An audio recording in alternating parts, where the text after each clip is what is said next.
तो श्री योग वशिष्ठ महारामायण निर्माण प्रकरण उत्तरार्थ 27वां सर्ग। चित्त की चंचलता से आत्मा में स्फुरण का भ्रम होता है, जिससे संसार की समस्त विभूतियां उत्पन्न होती हैं।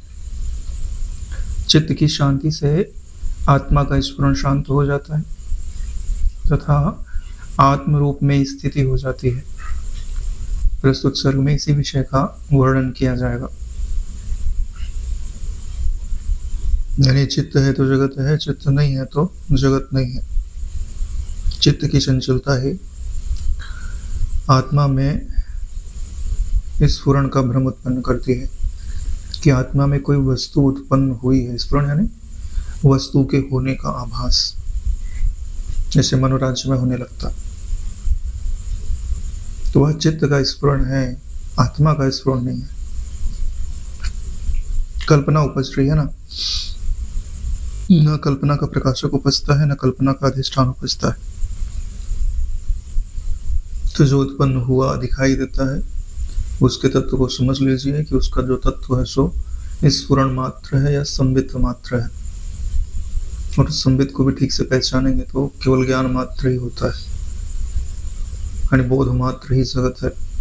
और बोध में अंतर नहीं होता, इसलिए सबको केवल बोध मात्र देखो। उपाधि के द्वारा भेद देखना बंद करो। यह अच्छा या बुरा, यह अपना या पराया, यह मैं या तो, इन सबको छोड़कर सबको एक सत्ता मात्र देखो। मुक्ति के लिए तो यही निश्चय अपनाना पड़ता है। व्यवहार के लिए जो स्वीकार करना है कर लो, लेकिन मुक्ति के लिए तो इस निश्चय के सिवा कोई दूसरे निश्चय से मुक्ति नहीं होती। खेलना है तो अलग अलग करके गोटियां खेल लो, लेकिन खेल खत्म होने पर सारी गोटियां मिट्टी की ही बनी है।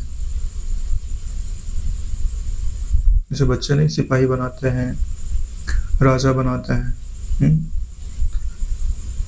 दो बच्चे हैं भाई, हम सिपाही बनाते हैं, तुम भी सिपाही बनाओ। जिसके ज्यादा सिपाही बनेंगे वो जीत जाएगा। तो उन्होंने सिपाही किसके बनाए? मिट्टियों के। तो उन्होंने मिट्टी को सिपाही कहा है, तो उनकी दृष्टि में वो सिपाही बुद्धि आ गई, लेकिन है वो मिट्टी मात्र। ऐसे ही जिसे आप अभी मनुष्य कहते हो, गिलहरी कहते हो, चींटी कहते हो, पक्षियां कहते हो, हैं क्या सब? पंचभूत में गढ़ी हुई आकृतियां या पंचभूत ही है। और पंचभूत को भी ध्यान से देखो तो केवल आकाश ही है, बाकी चार तो उसमें केवल प्रतीत मात्र होता है। तो हमारी दृष्टि क्या रहनी चाहिए? एक रस दृष्टि, यानी जो सब में एक तत्व विद्यमान है उसको देखने की सामर्थ्य अर्जित कर लेना, फिर वैसा ही देखना। मुक्ति के लिए तो यही कहा जाता है। वशिष्ठ जी ने कहा कि हे राम जी, स्फटिक मणि से निर्मित मूर्ति के समान देह के रहते हुए भी असत के समान प्राप्त कर्मों को कार्य करते हुए तुम सर्वथा शांत और निर्वाण स्वरूप हो जाओ। जैसे स्फटिक मणि होती है तो स्फटिक मणि से निर्मित मूर्ति होती है, तो उस मूर्ति में चाहे हाथ बने, चाहे पांव बने, चाहे मुंह बने, सब स्फटिक मणि ही होती है। अभी भी शिव जी का स्फटिक का शिवलिंग भी मिलता है, मूर्ति भी मिलती है। उसकी ऊर्जा भी अच्छी मानी जाती है, स्फटिक मणि शीतलता होती है। तो उस देह में जो अंतर है वो तब है जब तुम आकृति पे ध्यान दोगे। स्फटिक मणि पे ध्यान दो तो सब स्फटिक मणि ही है, उसमें कोई अंतर नहीं है। नाम रूप की दृष्टि से देखो तो जो आकृति है सो असत है, और स्फटिक मणि है वो सत्य है। भाई उसमें कोई भी आकृति बना सकते थे,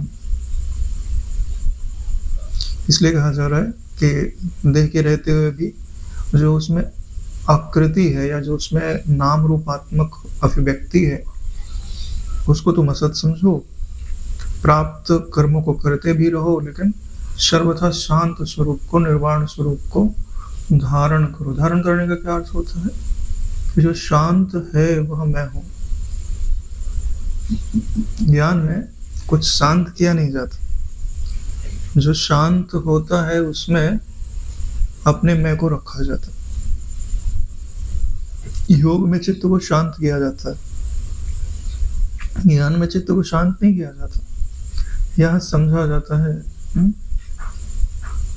कि जो अशांति है उससे मेरा कोई संबंध नहीं, मैं तो नित्य शांत हूं। यह निश्चय ही चित्त की सारी अशांति हर लेता है। इसलिए ज्ञान में क्रिया नहीं है,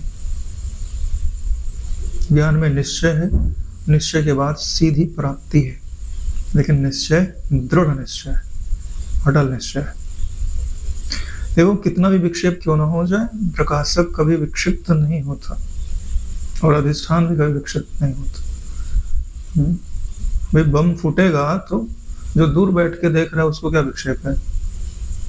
चलो टीवी में जो बम फूटा तो जो बाहर बैठ के देख रहा है उसको क्या विक्षेप है, और टीवी के अंदर जो आकाश है उसको भी क्या विक्षेप है। दो लोगों को विक्षेप नहीं होता, उन दोनों में अलगाव नहीं है, एक ही सत्ता है। जो अधिष्ठान है सो प्रकाशक। जब आप ऐसा निश्चय करते हो कि वह मैं हूं तो शांति तुम्हारा स्वभाव हो जाती है। तो ज्ञान में शांत होने का यह तरीका है कि अपने आप को बोलो कि मैं शांत स्वरूप हूं। ठीक है। बाकी दूसरी जो विधियां हैं वो ज्ञान की नहीं है, शांत तो करती हैं चित्त को, लेकिन वो ज्ञानात्मक उपाय नहीं है। यह व्यापक आत्मा आत्मज्ञान के पूर्व एक रहकर भी सब में अवस्थित रहकर अनेक रूपों में विद्यमान रहता है। जब तक आपको आत्मज्ञान नहीं हुआ है तब तक अनेक रूपों में विद्यमान रहता है। आत्मज्ञान होने पर वही आत्मा व्यापक अनुभव होता है और ऐसा लगता है कि अलग अलग होने पर भी वो एक ही है। जैसे घटाकाश मठाकाश होने पर भी महाकाश एक ही है, वैसे आत्मा भी एक ही है ना। आत्मा यानी सत्ता। आत्मा कहीं आती जाती नहीं है। जैसे बोलते नहीं कि शरीर मरने के बाद जो है इनकी आत्मा निकल गई। हाँ, तो वो व्यवहारिक शब्दावली है, तात्विक शब्दावली नहीं। वो तो सूक्ष्म शरीर निकल गया ना। सूक्ष्म शरीर को आत्मा नहीं कहा जाता। सूक्ष्म शरीर जिस आकाश के अंतर प्रतिबिंबित होता है उस आकाश को आत्मा कहा जाता। आत्मज्ञान हो जाने पर वह आत्मा एक एवं अनेक न होकर, यानी व्यष्टि एवं समष्टि न होकर केवल चिद रूप में ही विद्यमान रहती है। फिर उसमें अनेकता की कल्पना संभव नहीं है। तत्वज्ञान हो गया तो व्यष्टि और समष्टि अलग अलग थोड़ी रहेंगे। बुलबुला पानी से अलग थोड़ी रहेगा। बुलबुला भी पानी है, समंदर भी पानी है, पानी तो पानी है। यानी जो अपने आप को समंदर कहता है वो भी पानी है, जो अपने आप को बुलबुला कहता है वो भी पानी है। पानी तो पानी है ही। जो बुलबुला है सो व्यष्टि, जो समंदर का अभिमानी है सो समष्टि, और जो जल है सो ब्रह्म। ब्रह्म में कोई अभिमान नहीं होता, न व्यष्टिगत न समष्टिगत। तत्व की दृष्टि से ईश्वर का भी सार ब्रह्म है और जीव का भी सार ब्रह्म है, लेकिन ब्रह्म की दृष्टि से ब्रह्म में ईश्वर भी उपाधि है और जीव भी उपाधि। हे राम जी, चिद रूप से सर्वथा अविनाशी होने से शरीरों के जन्म एवं नाश से चित्त तत्व की भला क्या हानि और क्या लाभ हुआ। जो चिद वस्तु है, चिद रूप है या ज्ञान है वो अविनाशी होता है, तो उसमें शरीर जन्मते हैं और नष्ट हो जाते हैं। तो उससे उस चिद रूप का क्या लाभ होता है और क्या हानि होती है। यानी ना कुछ लाभ होता है ना कुछ हानि होती है। नारायण ऐसा कब अनुभव में आता है, जब नाम और रूप में ना अहमता हो ना ममता हो, कोई आग्रह ना हो। जिसको तुम अत्यंत प्रेम करते हो वो आज ही शरीर छोड़ दे तो आपकी आंख में आंसू ना हो। जब इतना कठोर हृदय हो तो ब्रह्म ज्ञान स्थिर रहता है, क्यों ना रहे? ये तो बताया जा रहा है कि नाम रूप असत्ता है। नाम रूप क्या सत्ता है? नाम रूप अगर तुमको हंसा और रुला दे रहा है तो कुछ ना कुछ प्रेम तुमने उसमें रखा है। एक समय के लिए तो ऐसा होना ही पड़ता है कि भाई जैसे सपना टूटने पर तुम रोते थोड़ी ना हो। रोते हो क्या कि सपना टूट गया मेरा? नहीं रोते। फिर सपना ही तो है। जिसका इतना दृढ़ निश्चय होता है तो वही तत्व क्या कहलाता है। तुमने अपनी जगत में प्रियता भी रखी है और अपने आप को ब्रह्म भी बोलते हो, तो दो पलड़े हैं। जिसका जो भारी होगा उधर पलड़ा रुक जाए, ब्रह्मता भारी है तो उधर का पलड़ा भारी है, तो वैसे ही गति हो जाएगी। लेकिन ममता का पलड़ा भारी हो गया तो उधर तुमको खींच ले जाए। लगी तत्वबोध में तो दूसरा पलड़ा होता ही नहीं है, एक ही पलड़ा होता है। यानी तुमको प्रेम तत्व से होता है, आकृति से नहीं।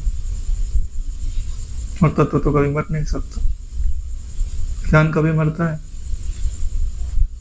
वैसे भी जिसको तुम मरा हुआ बोलते हो, मरता कहाँ है? सिर्फ उसका स्थानांतरण हो रहा है ना, पृथ्वी की को छोड़ करके और कहीं रहेगा, कहीं ना कहीं तो रहेगा ही ना रहेगा। मरता तो थोड़ी नहीं, मरता नहीं, कोई नहीं मरता, क्योंकि चिद की कभी मृत्यु नहीं होती। मन का शमन होने पर सारी सृष्टि आत्मा में ऐसे आभासित होती है जैसे जल में जल से उत्पन्न तरंग है।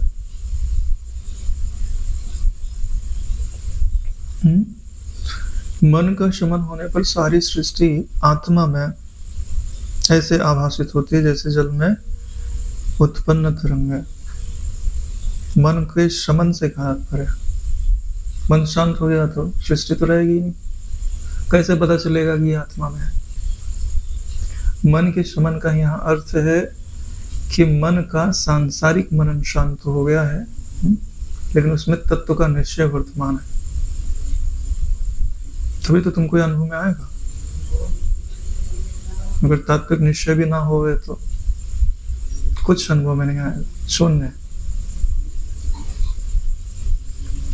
चित्त की चमत्कृति रूपी मानसिक स्फुरना से ही इस जगत की समस्त क्रियाएं स्फुरित होती हैं। यानी जो समस्त क्रियाएं आपको दिखाई देती हैं वह ज्ञान सत्ता में मानसिक स्फुरण के कारण ही होती हैं। चित्त यानी ज्ञान सत्ता, उसमें जो मन का स्फुरण है, उसी स्फुरण में ही समस्त पदार्थ हैं, उन्हीं पदार्थों में ही क्रियाएं हैं। पदार्थ गुण हो गए और क्रिया कर्म हो गई। इसी को गुण विभाग और कर्म विभाग कहा जाता है। ना तुम गुण हो यानी ना तुम पदार्थ हो और ना तुम कर्म हो, ना उनके अंदर जो क्रियाएं हो रही हैं उनका तुमसे कोई संबंध ही है। तो इनमें होने वाला सुख की घटना भी तुम तक नहीं पहुंचती और इनमें होने वाले दुख की घटना भी तुम तक नहीं पहुंचती। जब तुम्हारा ऐसा निश्चय होगा तभी मुक्तता की महक आई। भाई सपने की कौन सी वस्तु तुमको प्राप्त है और कौन सी वस्तु तुमको अप्राप्त है?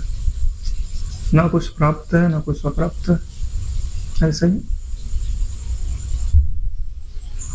श्वेत बादल में जैसे वस्त्र रूपता की कल्पना उचित नहीं है। जैसे सफेद बादल दिखाई दे रहा है तो कोई उसको वस्त्र थोड़ी मानता है कि मेरा वस्त्र है, मैं इसको पहन लूं। चलो यहाँ तो ठीक है, तुम पर्वत वर्वत पे चढ़ जाओ तो बादल से दिखाई देता है, ठीक है। तो कोई नहा के आया हो, बोले कपड़े ही अपन पहन लेते हैं, तो कितने दिन रहेगा उसके पास? थोड़ी देर में हवा चली के चला जाएगा तो नंग धड़ंग। तो बादलों को कोई वस्त्र बना के नहीं पहन सकता। वैसे ये देह में आत्मरूपता की कल्पना भी सर्वथा अयुक्त है, क्योंकि देह भी बादल के जैसा है, बदल जाएगा। जिसका तुम अभिमान कर रहे हो थोड़ी देर में वो चेंज हो जाएगा, तुम्हारा अभिमान भी बदल जाएगा।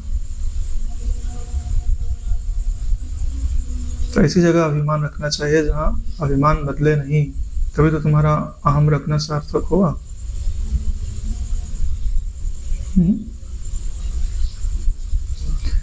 अपने आप को आत्मा में इंगेज रखो, व्यस्त, टाइम नहीं है मेरे पास, कुछ भी करो, चलते फिरते, उठते बैठते, खेलते भी, मैं वही हूँ।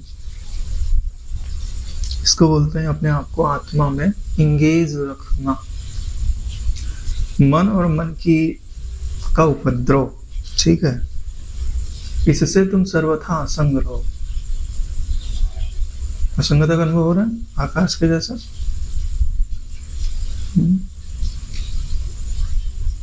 देखो, प्रकाशक हो, साक्षी हो, तो भी तो असंग ही हो।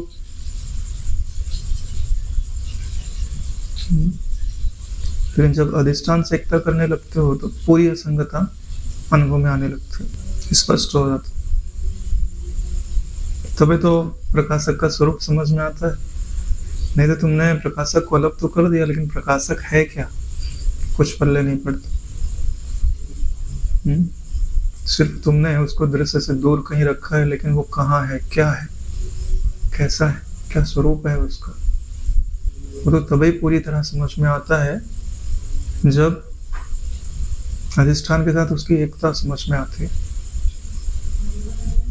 नहीं तो कैसे समझोगे कि जो प्रकाशक है सो व्याप्त है, कैसे समझ में आएगा। अधिष्ठान से उसके मिलने के कारण समझ में आता है क्यों व्याप्त है। नहीं तो भाई इस बोतल को मैं जानता हूँ तो बोतल से अलग हूँ, तो बोतल में कहाँ हुआ मैं, तब तो मैं कहीं अलग हुआ ना, किसी अन्य देश में हुआ। तो फिर व्याप्त कहाँ अनुभव में आएगा, व्याप्त कब अनुभव में आता है, जब आप यह समझते हो कि जो देखने वाला है वस्तु उसी में दिखाई दे रही,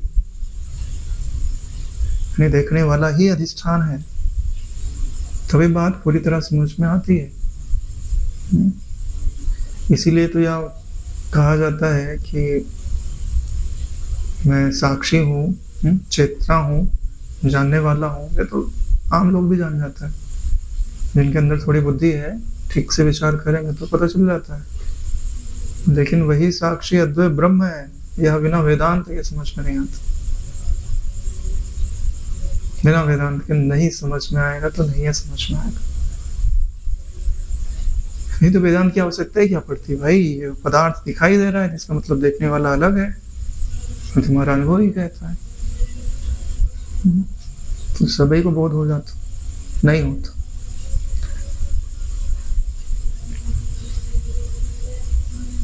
जो प्रकाशक है उसकी ब्रह्म रूपता अनुभव में आनी चाहिए, उसकी भगवत रूपता अनुभव में आनी चाहिए कि यह वही सत्ता है जिसने समस्त सृष्टि को अपने भीतर आभासित किया हुआ है।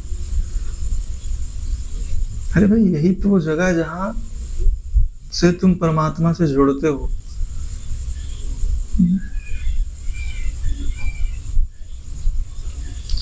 यानी जैसे बादल को वस्त्र बनाकर नहीं पहना जा सकता, वैसे देह में अहमता को स्थिर नहीं रखा जा सकता। देह में अहमता रखोगे तो कब क्या बोलोगे, हाँ मोटा हूं मैं अभी, ठीक है, कुछ बीमारी उमारी हो गई बोले पतला हूं, बोले आज स्वस्थ हूं, फिर बोलोगे बीमार हूं। तो तुम एक बात तो तुम बोल ही नहीं रहे। हाँ, तो बादल के वस्त्र जैसा ही हुआ ना, वो वस्त्र कभी लगेगा कि पाँव में पहना है, कभी लगेगा हाथ में पहना है, कभी लगेगा सिर में पहना है। हे राम जी, मिथ्या देहादि में अहम भावना करके मोक्ष हेतु अविनाशी आत्म वस्तु की ही भावना करो। पहले देहादि में जो अहम भाव है उसको निवृत्त करो, और जो आत्म वस्तु है उसमें भावना करो। काहे की भावना, बोले अहम भावना। पहली अहम भावना, दूसरी मम भावना, दोनों भावना उसमें कर दो। मैं वही हूं और वही मेरा है।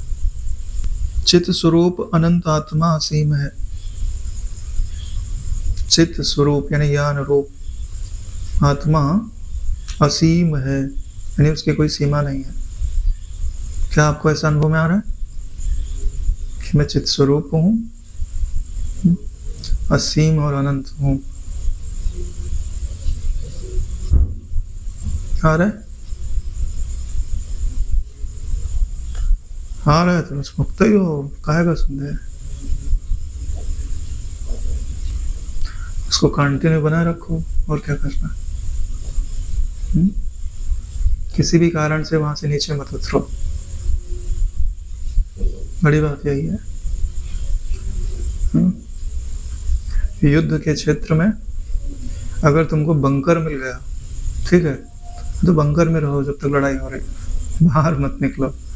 पता चला कि एक आध गोली लगी और तुमने पट गए। ये परमाणु बम से बचने के लिए बंकर बनाया जाता है।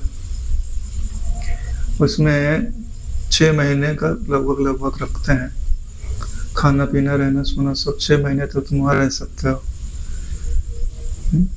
वहां गए तो कम से कम 6 महीने रहो।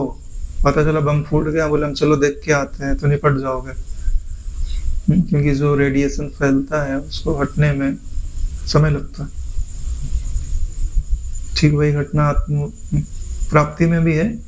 जब तुमको स्वरूप की समझ आ गई, शांति का अनुभव होने लग गया, निराकार सत्ता में हूँ, असंगता में स्थित हो, अद्वैतता में स्थित हो, तो स्थित रहो। बाहर निकलने की कोशिश मत करो। बाहर अज्ञानाकार वृत्तियां तुम्हारा गला दबाने के लिए तैयार। कुछ समय के लिए तो वहीं रहो जब तक वो दृढ़ नहीं हो जाता और बाहर का उपद्रव भली भांति शांत नहीं हो जाता। उसी परम पदार्थ में तुम अपने मन को लगाए रखो।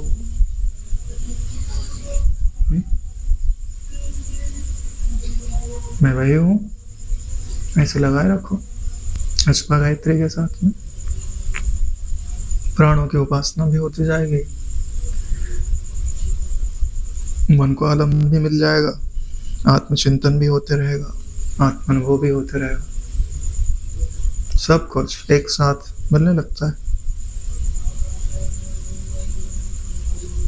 अब कोई अभ्यास ना करे तो अपनी गलती थोड़ी, जो करेगा सो पाएगा। एक दिन समय बीत जाएगा, फिर पछताने के सिवाय कुछ हाथ नहीं आएगा। अभ्यास ही तो जीतता है, और क्या जीतता है इस जगत।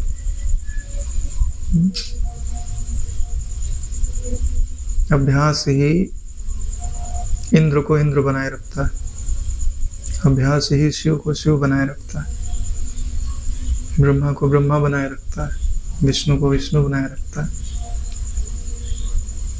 धरती को धरती बनाए रखता है। अभ्यास कि मैं यही हूं। ऐसे निश्चय से युक्त तुम निर्मुक्त निरंजन आत्मा हो जाओ। यानी निर्मुक्त निरंजन आत्मा होने के लिए आपको ऐसे निश्चय की तो जरूरत है। ऐसा निश्चय जिसमें कोई भी संदेह उत्पन्न ना कर सके, न तुम्हारी मनोवृत्तियां ना दूसरे की मनोवृत्तियां। यहाँ तक कि तुम्हारे गुरु भी सामने आ जाए और परीक्षा के लिए तर्क करने लग जाए कि नहीं तुम ये कैसे हो सकते हो, तो भी तुमको अपने निश्चय पे संदेह ना मुझे, तब समझो कुछ जाना है, कुछ पाया है। हाँ, किसी के हिलाने से हिल गया तो अरे नारायण, जो परीक्षक तुमको पढ़ाते समय कोशिश करता है हर बात समझ जाओ, जब वही परीक्षा लेने पर आता है तो सोचता है कि तुम कहाँ गलती करो और कहाँ से काट के वो नंबर तुम्हारा काटते हैं। समझ लो बात को। गुरुजन दोनों काम करते हैं, तुम्हारे ज्ञान को दृढ़ करना और उस दृढ़ता को परखना। हिलाते भी है, अगर हिल गए तो हाँ भाई फिर से पढ़ो। तो अपने निश्चय में गुरुणा अपनी ना विचार लेते। गुरुणा के साथ दुख नहीं लगा है। गुरु मतलब क्या, चाहे दुख जोड़ दो, चाहे सुख जोड़ दो, चाहे गुरुजन जोड़ दो, तुम्हारे ऊपर रखा है। बड़े भारी दुख से विचलित ना हो तो क्या सुख से विचलित हो जाए? बड़े भारी सुख से भी विचलित ना हो तो क्या मान से विचलित हो जाए? किसी से विचलित ना हो नारायण। गुरुणा अपनी ना विचार लेते, यानी कोई भी उसके सामने आए और बोले कि तुम अज्ञान स्वरूप हो, गुरुजन है तो प्रणाम कर लेगा, कुछ बोलेगा नहीं ना। हाँ ना गुरु जी है ना।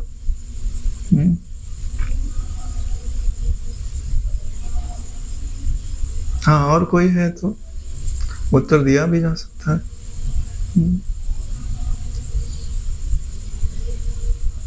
वैसे भी जो आत्म तत्व में निश्चित निश्चय को प्राप्त करके विश्राम को उपलब्ध हुए ना, बोलेंगे क्यों? हाँ, तुम बोलते रहो जो बोलना है, हमको क्या लेने देना? हम तुम्हारे गुरु लगते हैं, तुमको समझाएंगे, तुम्हारी गलती बताएंगे? तुम अगर अपने पाँव पर कीचड़ लगाए हुए घूम रहे हो तो घूमते रहो, ठीक है? हमारे घर का तो दरवाजा बंद ही है, तुम आ नहीं सकते इधर। मैं स्वीकार करूंगा, मैं खोलूंगा दरवाजा, तब तो तुम कीचड़ फैलाओगे हमारी तरफ। ध्याता, ध्यान और ध्येय में कोई भी सत्य नहीं है, तीनों का अधिष्ठान सत्य है। यह बात तो हम आपको बहुत पहले से समझा रहे हैं, क्योंकि हम ध्यान करते नहीं, हम ध्यान होते हुए देखते हैं, लेकिन फिर भी उसको ध्यान में लगा ही रखते हैं। तो भैया ध्यान अनिष्ठ ही रहे। देखो, यही सबसे बड़ी सुंदर चीज है। संबंध हमारा अंतःकरण से कुछ है नहीं, फिर भी अंतःकरण पूरी तरह से शास्त्र मर्यादा के युक्त विचर रहा है। इसी को मुक्ति बोलते हैं। हमारा संबंध नहीं और मन जो है मनमानी करता रहे तो ये मुक्ति नहीं है नारायण, तुम धोखा खा रहे हो। जब तुम्हारा मन से संबंध ही नहीं है तो मन के प्रतिकूल होने पर तुम धैर्य क्यों नहीं रख पा रहे? तो मन को तप में निमग्न होने दो। अरे भाई, आपको तो पता है ना कि तप का फल सदैव सुखकारी होता है, तुम्हारे लिए भी और दूसरे के लिए भी। तो तुम अपने मन से ऐसी क्रियाओं को क्यों नहीं होने दे रहे, जबकि तुम्हारा दोनों से कोई लेना देना नहीं। वो तप करे उससे भी लेना देना नहीं, और वो सोता रहे उससे भी लेना देना नहीं। लेकिन सोने में ये हो सकता है क्या कि तुम्हारी सुख बुद्धि होवे, लेकिन तप करने में तो किसी की सुख बुद्धि होती ही नहीं है, वहां कष्ट ही मिलते रहता है।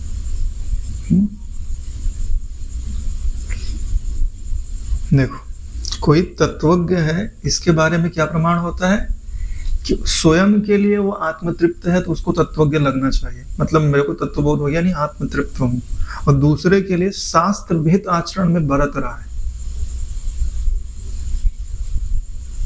तो समझना चाहिए कि ये तत्व प्राप्त है या तत्व प्राप्ति के नजदीक।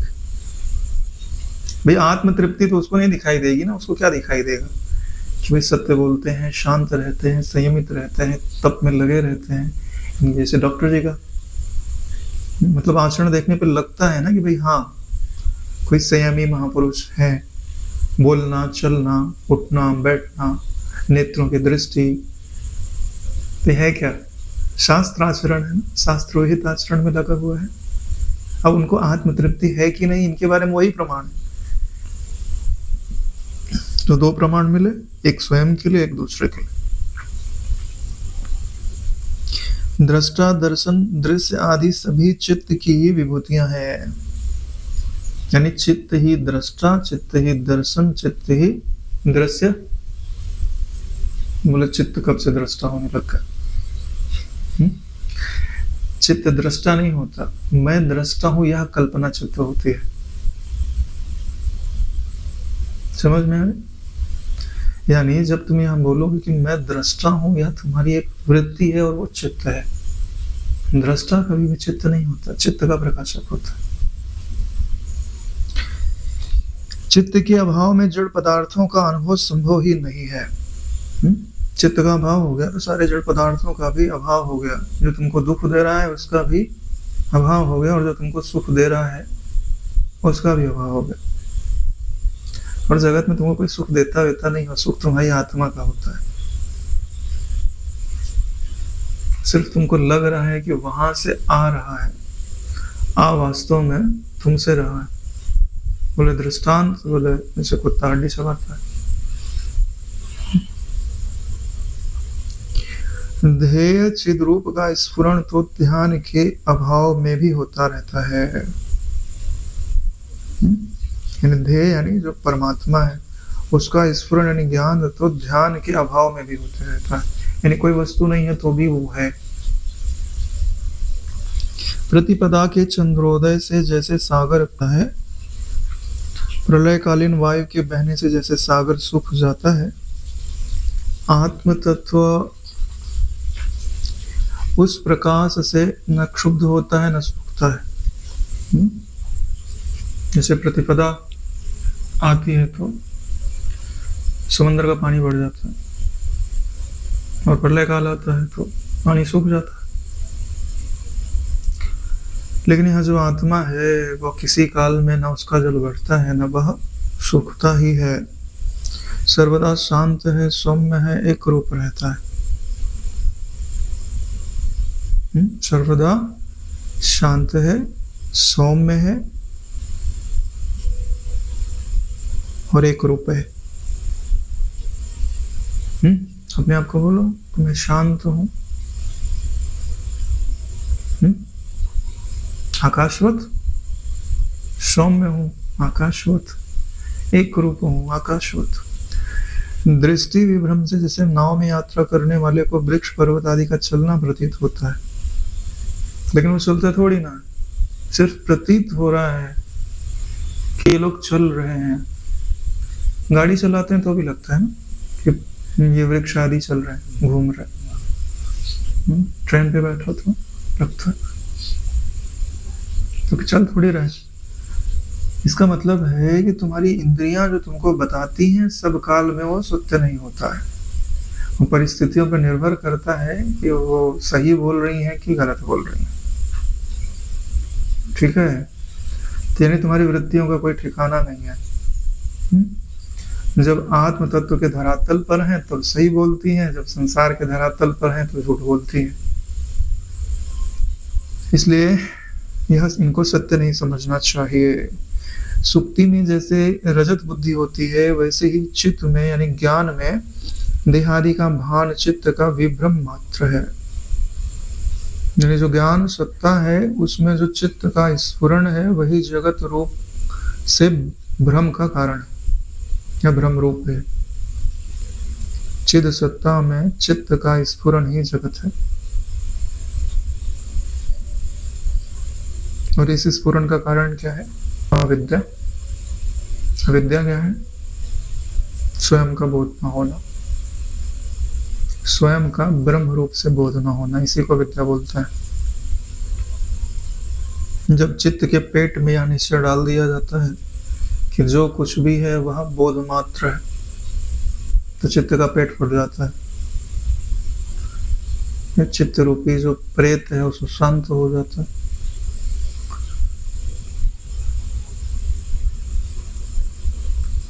चित्त से जैसे देहादि कल्पित हैं वैसे ही शरीर की दृष्टि से देह भी कल्पित है।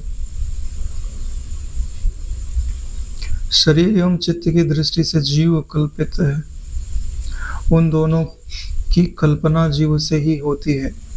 ऐसी स्थिति में परम पद में द्वैत की कल्पना ही कहाँ है?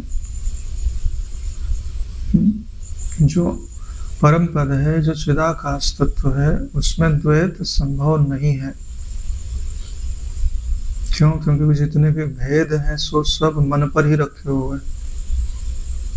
भाई जीव और जीव का भेद, जीव और जगत का भेद, जगत और ईश्वर का भेद और जीव और ईश्वर का भेद, ये जितने भी भेद होते हैं वो सब चित्त होगा तभी तो होंगे, चित्त नहीं होगा तो कहां से होगा? और सब कुछ चित्त ही है, ऐसा समझ लो। यानी चित्त मात्र ही जगत है। फिर उसमें सत्ता हटा दो, क्या बोलो? चित्त मात्र ही जगत है, ज्ञान मात्र ही जगत है। फिर जगत हटा दो, क्या बोलो? ज्ञान ही ज्ञान है या बोध ही बोध है, और वही बोध में हूं। तत्व ज्ञान की दृष्टि से संपूर्ण सृष्टि ब्रह्म रूप ही है, यानी ज्ञान रूप ही है। ना तो कहीं संसार है ना कहीं कोई भ्रम है। जब तुम्हारी दृष्टि में यह निश्चय पक्का हो जाएगा कि सब कुछ ब्रह्म मात्र है, ब्रह्म मतलब ज्ञान मात्र है, तब ना संसार रहेगा तुम्हारी दृष्टि में, ना कोई भ्रम रहेगा।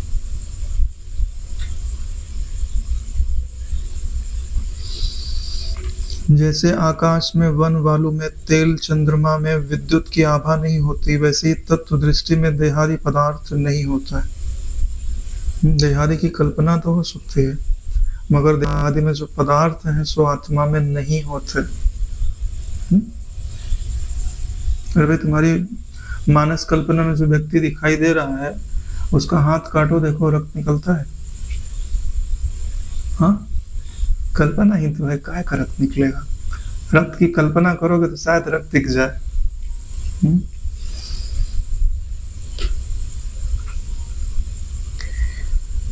वैसे ही तत्व दृष्टि से देहादि कोई पदार्थ नहीं है। हे सत्यज्ञों में श्रेष्ठ राम जी, यानी सत्य के जानने वालों में श्रेष्ठ राम जी, इस मिथ्या जगत विभ्रम में तुम भय मत मानो, डरो मत किसी से। तुम्हारा हानि करने वाला तो कोई हो नहीं सकता, तुम्हें परेशानी में डालने वाला भी कोई नहीं हो सकता। जब भी परेशानी आएगी देह पे आएगी, अंतःकरण पे आएगी। अंतःकरण के अधिष्ठान पे तो कोई परेशानी आ नहीं सकती, वो परेशानी से सदैव बाहर है।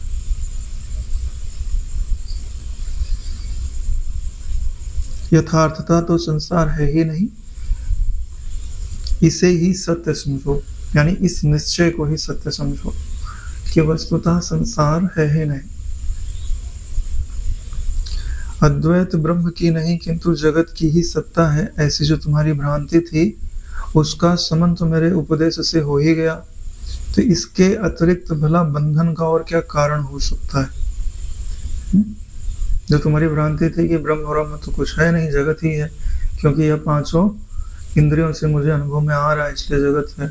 और ब्रह्म होता तो दिखता, ब्रह्म होता तो सुनाई देता, ब्रह्म होता तो चखने में आता। क्या जो तुम्हारी भ्रांति थी सो मेरे तत्व उपदेश से शांत हो चुकी है। जब वो शांत हो गई है तो अब तुम्हारे बंधन का कोई कारण नहीं रहा। मिट्टी के बर्तन में घटादि जैसे मृत्तिका मात्र है, उसी तरह है संसार केवल चित्त मात्र है या ज्ञान मात्र है, जबकि विचार से चित्त भी नष्ट ही है। विचार से जो चित्त है सो नष्ट है। चित्त मतलब ज्ञान, संस्कार युक्त जो ज्ञान है, तो उसमें से संस्कार नष्ट होते हैं, ज्ञान नष्ट नहीं होता है। हे राम जी, मेरे उपदेश से तुम अहंकार शून्य होकर संपदाओं के उदय में भी, हर्ष एवं विलय में भी दुखी ना हो। यानी मिल गया तो खुशी मत मानो और छूट गया तो दुखी मत हो। किंतु सम एवं आत्म स्वरूप में अवस्थित रहो तथा मेरे उपदेश को विस्मृत करके आत्म रूप की दशा नष्ट कर अवस्थित ना रहो। यानी मेरे उपदेश को भुलाओ मत और स्वरूप में स्थित रहो। हे रघुकुल चंद्र श्री राम जी, आत्मस्वरूप की यथार्थता को समझकर हर्ष विषाददायक कार्यों का परित्याग कर स्थित रहो। यहाँ पे लिखा है कि ऐसे कार्य मत करो कि जिससे आपको हर्ष होता है या शोक होता है। तो यहाँ कार्य करने की मनाही नहीं है।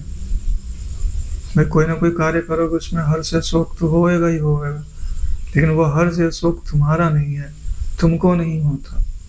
नहीं, फल की इच्छा छोड़ दो और फिर कर्म करो, अथवा उन कर्मों को करते हुए तुम्हारी केवल मुक्ति सर्वथा संदेह रहित ही है। जब इस दृष्टि से कर्म करोगे तो तुम्हारी जो मुक्ति है वो संदेह रहित तो मुक्त हो। तुम्हारी मुक्ति में, केवल मुक्ति में कोई संदेह नहीं है।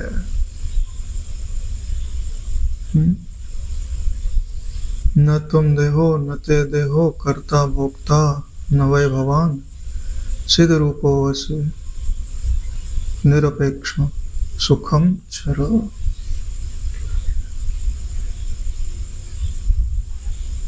चिद रूपो वसु सदा साक्षी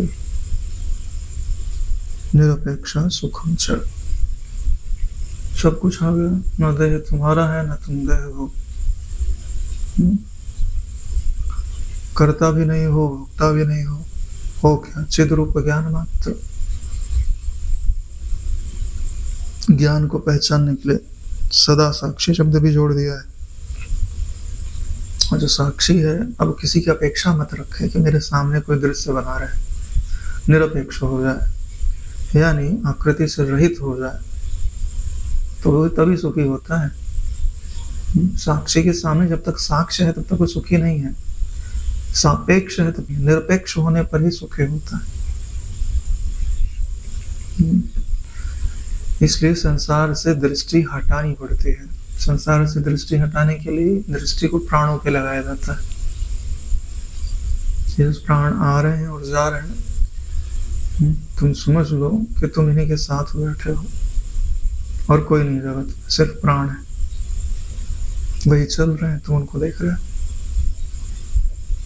इतनी तत्परता से देखो कि केवल वही रहे और सब छूट जाए। फिर उनके भीतर जो आकाश है उसको देखो, फिर प्राण भी छूट जाए, बचेगा क्या? जो बचता है वही ब्रह्म होता है। इतना तो सरल हो गया, और क्या चाहिए?